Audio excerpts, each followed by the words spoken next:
मोदी सरकार को घेरने के लिए राहुल गांधी कुछ भी कर रहे हैं, लेकिन वो खुद ही चौतरफा घिर जा रहे हैं। अब राहुल गांधी को झटके पर झटका लग रहा है और ये झटका उन्हें सुप्रीम कोर्ट के अलावा देश के अलग अलग अदालतों से लग रहा है। ऐसा लग रहा है जैसे कोर्ट के चक्कर में राहुल गांधी फंस गए हैं और वो देश के सामने एक्सपोज हो रहे हैं कि किस तरह से वो बीजेपी को घेरने के लिए खोखले मुद्दे उठाते हैं, जिसके बाद कोर्ट में बीजेपी और मोदी सरकार की जीत होती है और राहुल गांधी को कोर्ट में माफी मांगनी पड़ती है।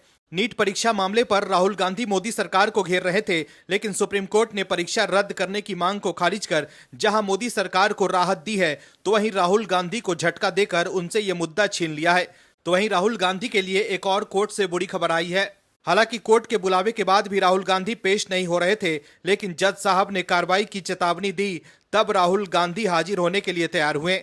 इसके अलावा इस खबर में आपको यह भी बताएंगे कि कैसे कांग्रेसी वकील अभिषेक मनु सिंघवी की लाख कोशिश के बाद सुप्रीम कोर्ट में उनका खेल बिगड़ गया। इन सभी खबरों के बारे में आगे आपको बताएंगे सब कुछ डिटेल में, तो बने रहिए हमारे साथ वीडियो में अंत तक और देखिए हमारी ये खास रिपोर्ट। कांग्रेस नेता राहुल गांधी मोदी सरकार को बिना कुछ सोचे समझे आरोप लगाकर घेरने की कोशिश करते रहते हैं। वो अलग बात है कि सुप्रीम कोर्ट के फैसले के बाद उनकी पोल खुल जाती है, जैसा अभी नीट यूजी के परीक्षा को लेकर सुप्रीम कोर्ट के फैसले से हुआ है। क्योंकि राहुल गांधी नीट एग्जाम को लेकर मोदी सरकार को घेर रहे थे और पूरे सिस्टम को ही फ्रॉड कह रहे थे, लेकिन सुप्रीम कोर्ट ने साफ कर दिया है कि नीट यूजी का एग्जाम रद्द नहीं किया जाएगा। सुप्रीम कोर्ट ने कहा है कि यह दिखाने के लिए पर्याप्त सबूत नहीं है कि परीक्षा की पवित्रता का उल्लंघन किया गया है। ऐसे में एक बार फिर राहुल गांधी के मुद्दे को ही सुप्रीम कोर्ट ने खत्म कर दिया है। राहुल गांधी जबरदस्ती मुद्दा खोजकर मोदी सरकार को घेरने में लगे हुए हैं, लेकिन कांग्रेस के नेता पी चिदम्बरम जोश जोश में कांग्रेस की ही पोल खुलवा रहे हैं। दर्शकों, एक कहावत आपने जरूर सुनी होगी कि पहले रायता फैलाओ और फिर कहो कि हम समेटने की कोशिश तो कर ही रहे थे, लेकिन अगर कोई आपका फैलाया रायता समेट दे तो आप कहो कि जी हम भी कोशिश कर ही रहे थे। लेकिन जमाना तो उसी को ही याद करता है जो देश की जनता के लिए कुछ करता है। वही पीएम मोदी ने किया है। उन्होंने देश के उन युवाओं की चिंता को खत्म कर दिया है जो अपने भविष्य को बेहतर बनाने के लिए काम करता है। युवा देश के लिए रोजगार पैदा करने के लिए कोशिश करता तो कांग्रेस की सरकार उसको मिलने वाले पैसों पर भारी भरकम टैक्स लगा देती, और जब मोदी सरकार ने उस टैक्स को खत्म कर दिया है तो कांग्रेस क्रेडिट लेने आ गई है। लेकिन क्रेडिट लेने के चक्कर में कांग्रेस नेता पी चिदम्बरम ने कांग्रेस की पोल खुलवा दी है।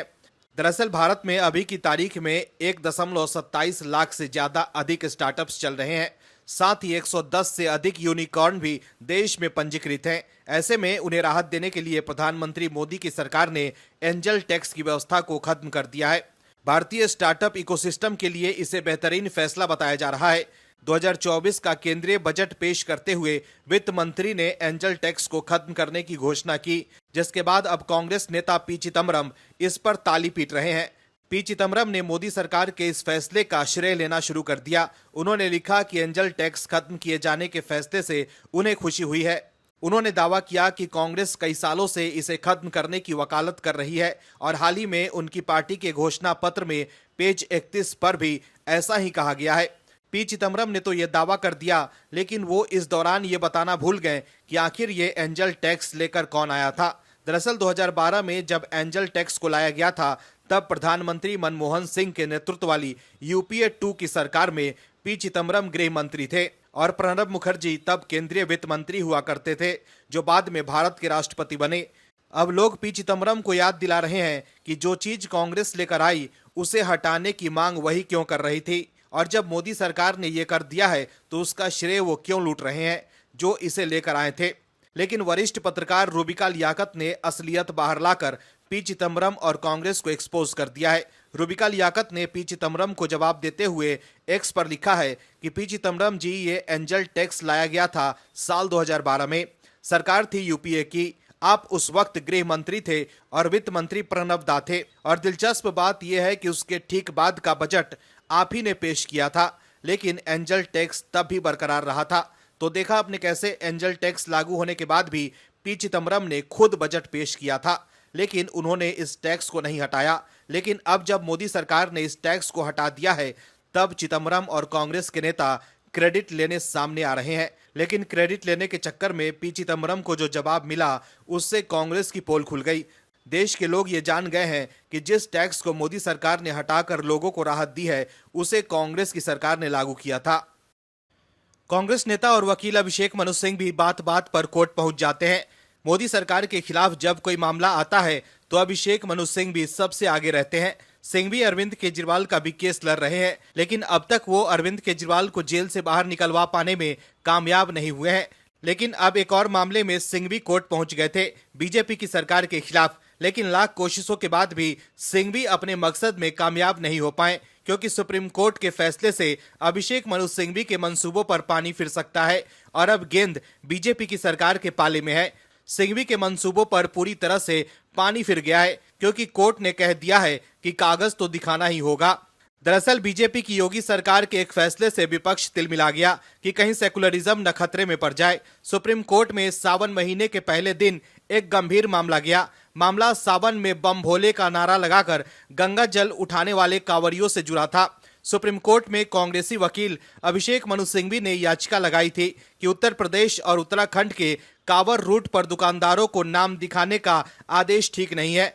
मामला चूंकि हाई प्रोफाइल वकील ने दाखिल किया था और इसलिए दाखिल किया था कि कहीं सेकुलरिज्म न खतरे में पड़ जाए, इसलिए एक अंतरिम आदेश जारी भी हो गया। लेकिन कोर्ट ने अपने आदेश में कहा कि नाम दिखाने पर रोक लगाई जा रही है, लेकिन कागज दिखाने पर रोक नहीं है। सुप्रीम कोर्ट ने कहा कि सरकारें सभी दुकानदारों को कागज दिखाने का आदेश दे सकती है। कोर्ट ने कहा कि पुलिस वाले डंडे के जोर पर दुकानदारों को नाम छाती पर लटकाने को नहीं कह सकते हैं, लेकिन यूपी सरकार कानून के रास्ते पर चले। कोर्ट ने तरीका भी बताया। कोर्ट ने बताया कि जिस कांग्रेस के वकील अभिषेक मनु सिंघवी ये याचिका लाए हैं, उसी की सरकार 2006 और 2014 में पहले ही इस बात का इलाज कर चुकी है।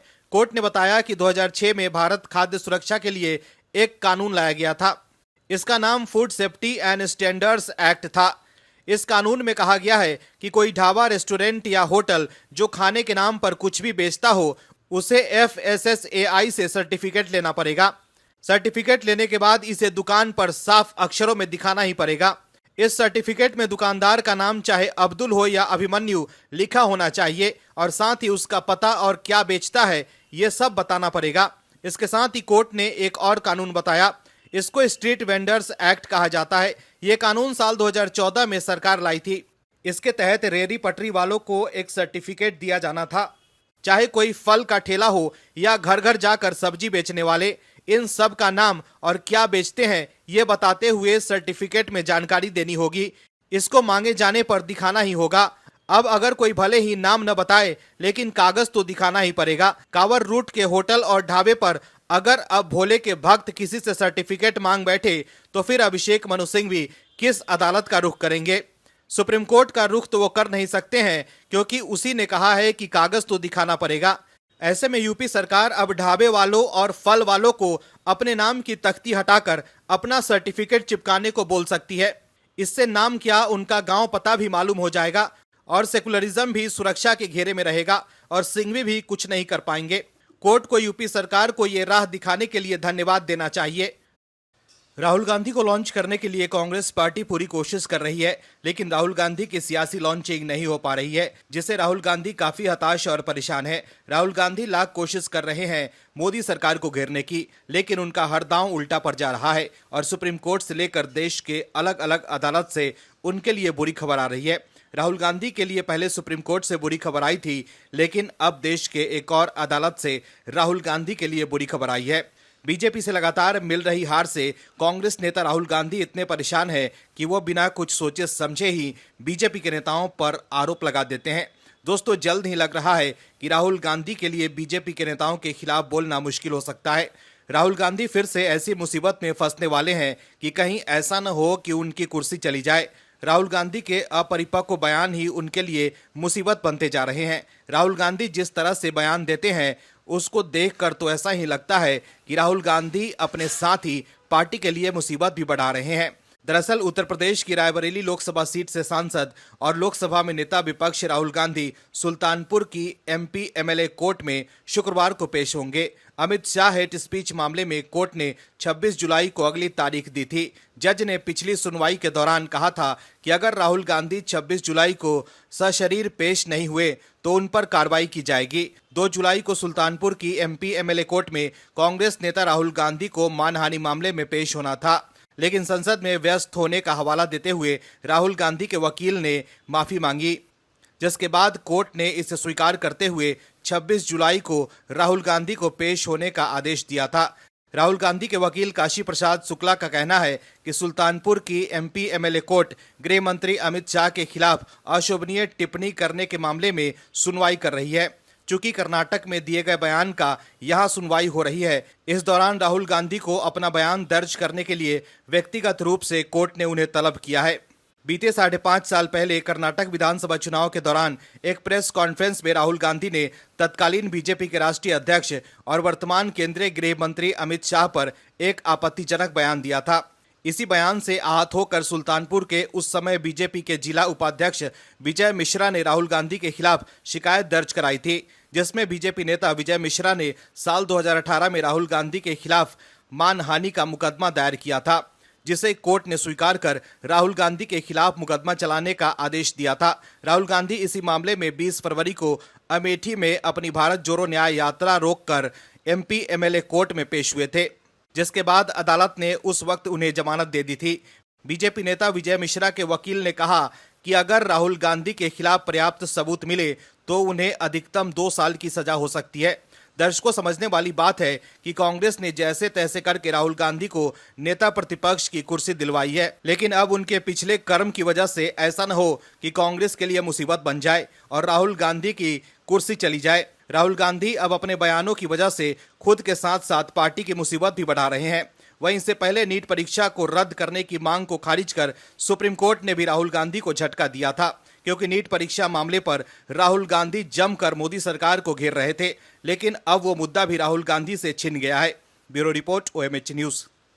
और भी वीडियोस देखने के लिए चैनल को सब्सक्राइब करें और बेल आइकन को दबाएं।